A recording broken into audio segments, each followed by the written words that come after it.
There are places in this country where the rules don't come from the Constitution. They come from men with life sentences, tattoos for rank, and nothing left to lose. One of these places is Coleman Penitentiary, located in Central Florida, a place where your race, your car, your politics, they all decide whether you survive or you become prey. Today on DOC TV Unleashed, we sit down with a man who lived through it. He was doing time at Coleman Pen 1, walking a yard where every eye watches and every move could be your last.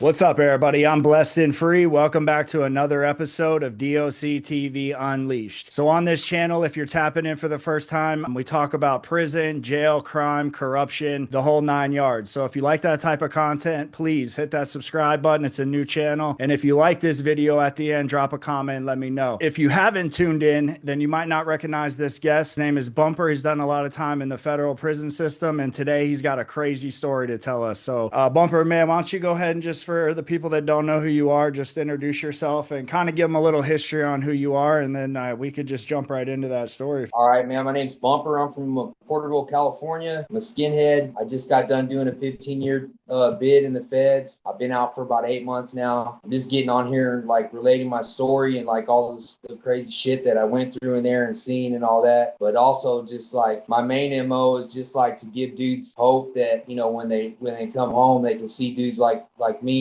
making it out here and living their lives, you know, without bullshit. The story I was going to tell you, man, I was down in Coleman 1 USP, and that was a crazy ass prison when I was down there. As far as like they locked us down a lot. That was like when I first started noticing in the feds, they started locking down for just petty ass shit. So, you know, there would be like fist fights and shit, and they'd be starting to lock down, which was crazy for USPs because they usually don't do that unless it's like involving different cars. But they would do it same car and shit. It was just petty down there. One of the things that was fucked up while we were there was that they had this unit on the yard. It's called the RU program. And anybody who's been to the feds and haven't been to the yard with the RU program on there, what it is it's a unit, and they're separate from the yard. It's basically a bunch of PCs that they're allowing to program and try to like, it's like this program for them. So in the morning after fucking work call, these dudes are out on the yard for an hour. But like when we get locked down, they got these dudes in the kitchen making our food, dude. So like all the white dudes, we wouldn't take the trays. So like when we go on lockdown, bro, if you don't got nothing in your house, you're gonna be hurting, dude. Like, cause we're like on a hunger strike because we're not trying to eat. These are dudes that have gotten smashed off the line. These dudes are pedophiles, sex offenders, you know, just dudes that ain't no good, and they do not like us. And they're, you know, they got caught pissing in the water jug outside, you know, because the water jug just stays on the yard. So these dudes were out there pissing in our water jug On you know, purpose, so like just to be fuck boys. Oh yeah, definitely. When you would look out, you would see these dudes out there, and you would see dudes that you knew that used to be on the yard that were good. Something happened, they fucked up somehow, or ran up a dope dead, or they were fucked up, had fucked up paperwork, and they're just all over there like in this RU program, so they're not having to stay PC'd up in the shoes. So I don't even know if they're still doing that shit. I'm pretty sure there were several yards that had that program, but it was really fucked up because the main thing is just having them dudes prepare our food for us. You know, there was no way that none of the white dudes were eating that shit. You know. So how long does that last? Like, if me and you are on the block together and all the whites decide we're not eating, like how long can that usually go for? Until that lockdown's over with. If you don't have no commissary, and a lot of times when You we can't go shoot on, nothing. I mean, yeah, we can pass stuff to each other. Yeah. Like we try to, like everybody knowing that's what it is, tries to keep a little emergency lockdown kit in the house. If I was on that block, we would have an emergency $100 bag for that purpose alone. Oh, because yeah, for sure. So like that would be crazy to go 2 weeks not eating, bro. That's you know, hard.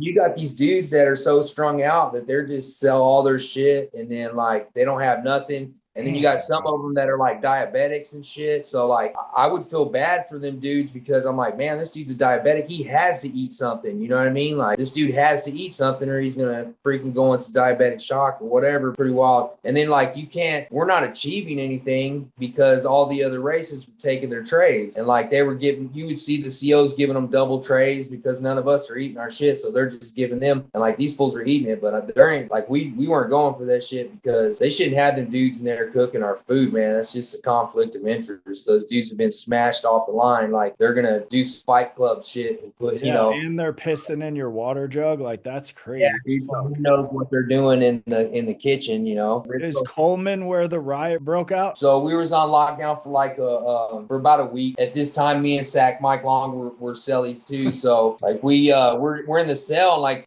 it was like right before lunch. So we're gonna go on the lunch move, and this Paisa comes in the cell. I can't even remember this fool's name, but he starts telling us he's gonna fuck this dude up out of yard, and we're like, fuck, man. Well, hopefully they don't lock us down. We're not knowing this fucking incident is gonna kick off an entire like riot amongst like the different sections of like Mexicans and like the cartel type fucking shit. Like, dude, all these motherfuckers were fighting, bro. We went to chow, came back out, and like I'm watching the dude because I'm waiting to see what he's gonna do. And so he had like this little kite. He told me he was gonna hand this fool this kite, and as soon as the dude reached for the kite, he was gonna fucking bomb on him, right? So and that's exactly what he did, dude. He fucking reached down and went to grab the kite, and the fool kicked him right in the face and just knocked him out. Karate kicked him. And like when that shit happened behind the handball court, like the handball wall. So this is like a blind spot. The tower, for whatever reason on this yard in Coleman, like behind that tower, dudes would go back there and catch fades and shit sometimes because the tower can't see you. Yeah, it's a blind spot. It's a blind spot. So that shit was going on for a minute back there until it like spread out because it was real concentrated at first. Riots are like that. They're real concentrated at first, and then they start dispersing and shit, like going out this way. But yeah, so like these dudes are all doing this shit. The cops run over there, they're spraying them, all that shit. Finally, they get it contained, and they got everybody's down on the yard. And that dude that initially got the business, he was just laid out on the concrete for like 30 minutes, dude. While they're and like finally when he comes to, they're like, "Hey, do you know what country you're in?" And right, yeah, and then they're like, "Hey, okay, so what penitentiary are you at? Who's the president?" and all this shit. Like this dude's head was so swole up. They put him on a gurney, took him off. They started separating all these dudes. A lot of them fools got away with that shit. Like some of them like ran away and like fucking ducked off far away from it. But they had a whole bunch of them over there. They're stripping them out, checking them for fucking knives and marks and shit. So we know we're going back on lockdown for a fact. And at this time, the buses have been coming while we're on lockdown. So there's business that needs to get taken care of. There's dudes that need to get smashed in our car and in different cars. Nobody even like, we weren't able to talk about this, but like this is just how it played out. Like so they start calling each block back block by block. So they're like calling the blocks back, and then boom, they hit C block. As soon as they fools are back in the unit, the deuces go off. And so the cops start running over there, and we're like, what the fuck happened over there, right? Well, then you see this Latin King dude come out, and then there's a black dude from Carolina. He stabbed this dude. Dude comes out of the unit, and then immediately dude like just collapses out there. The Latin King dude's just all hyped up, just bouncing across the yard in his handcuffs and shit, talking shit. Then they had to put that dude in a fucking wheelchair, and they're just like, I guess they didn't have no gurneys because this riot had just happened. So they had to put this dude in a wheelchair and was like running him off the yard to get him to the hospital and shit. So there is Latin Kings in the feds then, huh? Oh, definitely. Yeah. There's because they're big as fuck in Florida, man. They're deep. So like any gang that you can think of, bro, they're in the feds. Okay, the Bloods and the Kings both fall under the 5, and then you have like the GDs and the Crips, they fall under the 6. So if you have all like these little gangs within those other branched off gang sets, when they go to the feds, all the 6s hang out, all the 5s go with the 5, like that. Yeah. Okay. Right. But I mean, each one of them, like the Kings are the Kings, but they all kind of like associate with each other. You got your West Coast Bloods and you got East Coast Bloods, and they're like kind of like on different time. They're just different. You know what I mean? Like it's just a different style, different culture. Yeah, because the West Coast dudes are different than the East Coast dudes. So then, if you're a skinhead and Mike's a sack, and if it pops off and Mike's into some shit, I mean, I know that's your boy and you'd want to ride regardless, but would politics allow that? And if you don't, could you then be looked at like, why didn't you go for him? If it's a racial issue and something pops off, automatically I'm going, right? But if it's a white gang issue, like say Mike has a problem with these AC dudes. Well, obviously I'm not going to let these dudes jump on my boy. I'm going to jump in, but I'm going to have to fucking probably answer some questions to my dudes like, hey man, why did you do that? Because I can get all of our guys into shit with these dudes for helping Mike. And they're like, hey, why did you help that dude? Whatever. I'm like, I know that's your buddy and shit. Like anybody that's that's your homeboy and that's your celly, bro, they're going to like understand like why you're going to help that dude, because that's just the way it is. I mean, I'm not going to sit there and watch these dudes jump on my celly or something like that and not do nothing to help them. I just didn't know if there would be like repercussions for it seems like, man, there is a repercussion for every action. It's just like to what level. There very well could be repercussions on some shit like that. But a lot of times if you got two tips that are beefing and something like that happens, it just depends on the severity of it, like how badly, like if you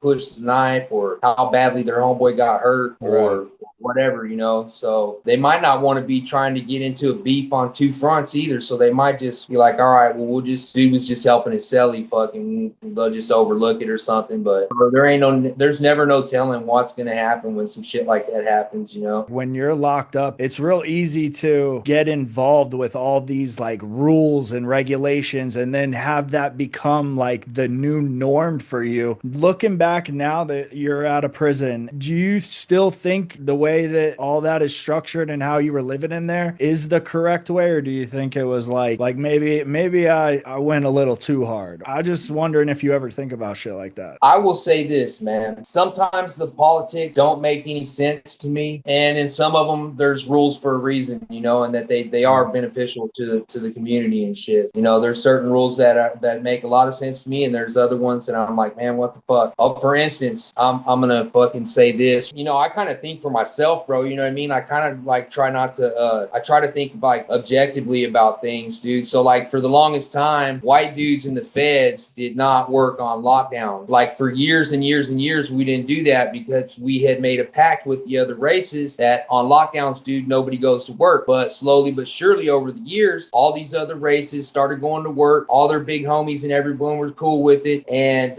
you know, while I was sitting in the shoe in Victorville this last time, I was sitting here thinking, I'm like, man, I'm watching these dudes come back. The white dudes are the only ones that's not doing this. And like, yeah, we're standing on principle, but like, this is an old, outdated politics. So like, sometimes when shit's changing, bro, to me anyways, you're either gonna have to fucking bend with the shit or you're gonna break. So like, you're watching all these dudes getting to bust moves for their guys. They're bringing back food from the kitchen, feeding their dudes, you know, being able to communicate to the different units and shit. Like, this shit's important, you know. So I just brung it out to the yard, dude, and I talked to this other, I'm not gonna put his name out there, but I talked to this dude, pretty much had the yard and shit over there at the time, and I told him, you know, how I felt about that shit, and basically, dude, I changed it to where all the white dudes could go to work, and we put it to initially we just said they could, but then we did it the right way and like put it to a vote, and like everybody voted, dude, and the majority of the yard wanted to work. The dudes wanted to work, but they were too scared to do it on their own because they knew if they just went and that was the rule at the time, they'd get fucked up for it. But like, I was like, hey, dude, we're supposed to be looking out for our best interests, and our best interests, it would be beneficial to us to go up there and do it. It's not like we're losing face. We've stood on this for a long ass time, and these dudes want to work, man. They're going to get their first steps to shit. They're going to get, you know what I mean? We're supposed to be looking out for ourselves. And this right here is like hindering us from being able to do all this other shit. These dudes and their big homies have been doing it for years now. So why are they're looking at us like, what the fuck are these dudes doing? You know? So it happened there at Victorville where dudes were allowed to go to work on lockdown. And then it started happening at other USPs too. And I'm sure like there's some of them that still are towing the line, and that, you know what I mean? But like for real, eventually that's going to happen all the way across the system. And I was responsible for that happening at USP Victorville because I just felt like it was the right thing to do. But yeah, the politics though, that's like one where I was like, this doesn't even make any sense, dude. Like, why are we doing this? Yeah.